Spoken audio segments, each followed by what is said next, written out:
आप सभी लोग सुख चाहते हैं, लेकिन सुख चाहते तो हैं, पर सुख चाहने के लिए जहां दौड़ना वहां दौड़ते नहीं है, गलत दौड़ते हैं। हमारे शरीर में दो चीजें हैं, एक शरीर है, एक आत्मा। थोड़ा सा 5 मिनट का समय लेके मैं ये प्रश्न आपको उठाऊं और बहुत अच्छी बात आज आपको बता दूं, आपके बहुत सारे डाउट्स क्लियर भी हो जाएंगे। सुनो, हमारे शरीर और आत्मा अलग है, ये तो हम पहले भी आपको 1000 बार बता चुके हैं। आगे सुनो इससे। क्या हम आंखों से देख सकते, आंखों से सुन सकते हैं? नहीं। क्या कानों से देख सकते हैं? नहीं। क्या हम नाक से खा सकते हैं? समझो, ईश्वर ने सब चीजें अलग अलग बनाई हैं। देखने के लिए आंखें हैं, सुनने के लिए कान। आंखों से सुन नहीं सकते, कानों से देख नहीं सकते, अलग है ना। उसी प्रकार शरीर का सुख है संसार। शरीर का सुख क्या है? संसार क्या है? शरीर का सुख। गाड़ी, बंगला, पत्नी, पुत्र, परिवार, ये कहाँ का सुख है? शरीर का। अब रही आत्मा की बात, तो आत्मा का सुख किससे है?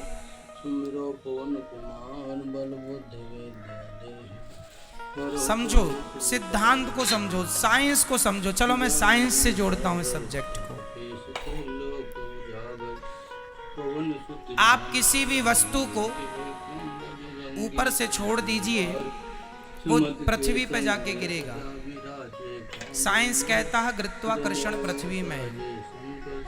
ये तो सत्य है कि गुरुत्वाकर्षण है, पर इसके अतिरिक्त एक सत्य और है, क्योंकि वो पृथ्वी का ही हिस्सा है।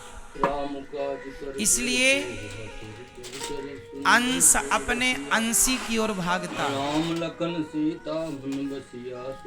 अंश हमेशा किसकी ओर भागेगा? अंशी की ओर।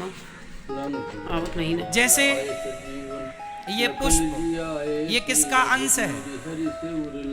ये पृथ्वी का अंश है, क्योंकि पृथ्वी से पेड़ बना, पेड़ पर ये पुष्प खिला। तो कुल मिला के, और ये आप रख दो, आप 2-4 दिन, 1 हफ्ता, महीने भर रख दो, ये अपने आप माटी हो जाएगा। कुछ ना करो, माटी हो जाएगा ये अपने आप, हाँ या ना? तो ये किसका अंश हुआ? मिट्टी का। अंशी कौन हुई? अंशी हुई पृथ्वी, और अंश हुआ ये। तो ये पृथ्वी का अंश है, इसलिए ये छोड़ने पर नीचे जाएगा, क्योंकि ये अंशी की तरफ जा रहा है। अब दूसरा, आग। आग हमेशा नीचे नहीं जाती। आग की ज्वाला, आग की लौ, आग की ज्योति ऊपर जाती है। क्यों? क्योंकि वो सूरज का अंश है, क्योंकि सूरज में आग है। तो हर अंश अपने अंशी की तरफ भागता है। हर अंश कहाँ भागता है? अपने अंशी की तरफ। आग किसका अंश है? सूर्य का। तो सूर्य की तरफ भागती है ना आग की ज्वाला हमेशा ऊपर। तीसरा, इस धरती की नदियां हमेशा किसकी तरफ भागती हैं? समुद्र की तरफ। क्यों? क्योंकि वो समुद्र का अंश है। क्योंकि पानी जो बरसता है, समुद्र का ही तो वाष्पीकरण होता है पानी, और फिर वही बरसता है। हाँ। तो एक्चुअली इनडायरेक्ट वो समुद्र का ही पानी है, बरसता है, नदियों में आया, फिर वो अपने अंश की तरफ भागा, अपने अंशी की तरफ। समझो, जैसे पृथ्वी का कोई भी हिस्सा वो पृथ्वी की तरफ भागता है। कोई भी पुष्प, कोई भी पत्थर, कोई भी मिट्टी का ढेला, क्योंकि वो पृथ्वी का अंश है, इसलिए पृथ्वी की तरफ। आग सूर्य का अंश है, इसलिए सूर्य की तरफ। नदी समुद्र का अंश है, इसलिए समुद्र की तरफ। और हमारी आत्मा ईश्वर का अंश है। ईश्वर अंश जीव अविनाशी, इसलिए जब ये ईश्वर की तरफ भागेगी तब ही इसे सुख मिलेगा, अन्यथा इसे कभी सुख मिल नहीं सकता। आप लोग रसगुल्ला खाते हैं, तो आप कहते हैं आनंद आ गया।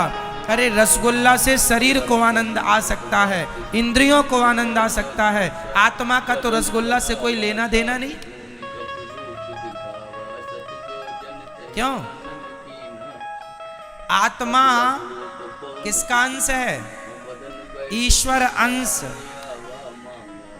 ये ईश्वर का अंश है। इसलिए यदि आत्मा को सुख देना है, आज लोग दुखी, सब कुछ है आपके पास, फिर भी आप अशांत हैं, फिर भी आप परेशान हैं, उदास हैं। क्यों? क्योंकि आप संसार में सुख ढूंढ रहे हैं। अब मिलेगा, अब मिलेगा। पागल हो, है ही नहीं, मिलेगा कहां से? जैसे आंख कभी सुन नहीं सकती, कान कभी देख नहीं सकता, उसी प्रकार आत्मा कभी रसगुल्ला खा नहीं सकती, आत्मा कभी पानी पी नहीं सकती, आत्मा को पैसों में सुख नहीं मिल सकता, संसार के भोगों में सुख नहीं मिल सकता। आत्मा का सुख तो परमात्मा में है। जितने जल्दी ईश्वर की तरफ बढ़ो लोगे, जितने जल्दी उसका ध्यान कर लोगे, उतने जल्दी सुखी हो जाओगे।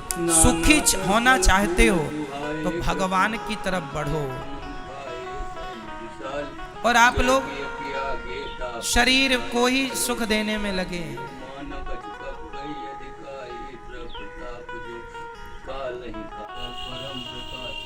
शरीर, इसलिए शरीर जो है ये संसार की तरफ ले जाता है आपको।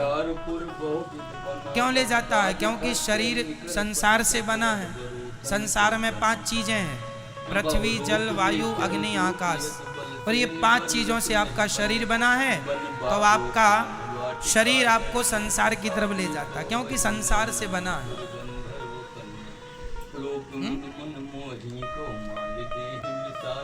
आपको आंख अच्छा अच्छा दिखाना चाहती है, इसको आप देख रहे हैं, आपको सुख मिल रहा है, पर ये सुख क्षणिक है। ये सुख क्या है? क्षणिक है, जरा सी देर का। खाने का सुख भी क्षणिक है, जरा सी देर का। भोगों का सुख भी क्षणिक है, जरा सी देर का। आप जरा सी देर के सुख के पीछे सारी जिंदगी लगाए हैं। सारी जिंदगी आपको लगता है अरे वो करोड़पति बन गया, मैं भी बन जाऊंगा, मुझे भी सुख मिलेगा। सब करोड़पति बन रहे हैं। अजीब लगता है चेहरा। पूछ लो करोड़पतियों से वो कितने सुखी हैं। सुख संसार में नहीं मेरी माँ। शरीर का संबंध संसार से है, आत्मा का संबंध परमात्मा से है। और मैं शरीर नहीं, मैं आत्मा हूँ। यदि यथार्थ सुख चाहते हो तो भगवान के बन जाओ। नाथ मैं आपको कभी भूलू नहीं, हे श्रीमन नारायण मैं आपको कभी, मैं उनका अंश हूँ। पर विडंबना तो देखो, एक शेर का बच्चा गीदड़ों के झुंड में मिल गया, और गीदड़ों के झुंड में मिलकर वो भी गीदड़ों के संग रहने लगा, गीदड़ों की तरह व्यवहार करने लगा, खाने लगा, उन्हीं के संग सोए, उन्हीं के संग जागे, उन्हीं के संग रहे, उन्हीं को अपना बाप समझे, उन्हीं को माता। एक दिन शेर आया और शेर ने देखा कि मेरा कोई अपना आदमी गीदड़ों की झुंड में दहाड़ लगाई, तो उसके अंदर से भी वो शेर तो था ही, उसने भी दहाड़ा। शेर ने बुलाया, यहाँ तू शेर का बच्चा है, गीदड़ों के झुंड में क्या कर रहा है? बोले नहीं नहीं, हम तो गीदड़ ही हैं, ये सब हमारे रिश्तेदार हैं। शेर ने कहा पागल, तू शेर का बच्चा है, कब से गीदड़ों के? बोले बचपन से। एक्चुअली हुआ क्या था, ये अपनी माँ से बिछड़ गया और गीदड़ों के झुंड में मिल गया, वहीं पला बढ़ा तो अपने आप को वो गीदड़ मान लिया। उसी प्रकार तुम सब शेर के बच्चे हो, परमात्मा रूपी शेर के, लेकिन गीदड़ों के झुंड में मिलने से आप अपने आप को गीदड़ समझ रहे हैं। मैं गीदड़ हूँ, मैं रामबाई हूँ, ये अपने आप को रामबाई समझे बैठी है। मैं गीताबाई हूँ, मैं सीता हूँ। मैं अनुराग हूँ, मैं अभिनव हूँ, मैं नारायण हूँ। आपने अपने आप को कुछ भी समझ लिया। ना तो आप सीताबाई हो, ना गीता हो, ना अंजलि हो, ना राम हो, ना रघुनाथ हो, ना तो घनश्याम हो। तुम शुद्ध आत्मा हो जो ईश्वर का अंश है। बस ये तुम्हारा परिचय है। पर संसार में आए हो गीदड़ों के झुंड में होने से हुआ, एक गीदड़ ने कहा हुआ, दूसरे हुआ हुआ।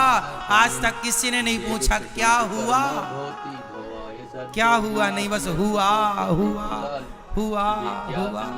बाप दादे कह रहे थे हुआ, तो ये भी चिल्लाई पड़ा है हुआ हुआ हुआ। क्या हुआ कोई नहीं पूछ रहा है, सब हुआ हुआ। ये बड़ी विडंबना। इसलिए मेरी माँ, ना तुम किसी की माँ हो, ना तुम किसी के बाप हो, ना तुम किसी की चाची हो, ना चाचा हो, ना नाना हो, ना नानी हो। तुम सिर्फ आत्मा हो जो परमात्मा से मिलने के लिए व्याकुल हो। वो तड़प जाग जाए तो मिलना भी होए, पर विडंबना तो ये है तड़पता ही नहीं आदमी। पत्नी के लिए रो रहा है, परिवार के लिए रो रहा है, भगवान के लिए नहीं रोता। जाना सबको वही है मेरी माँ, अपना लोक परलोक ना बिगाड़ो। बस इतना ही कहेंगे हम आपसे।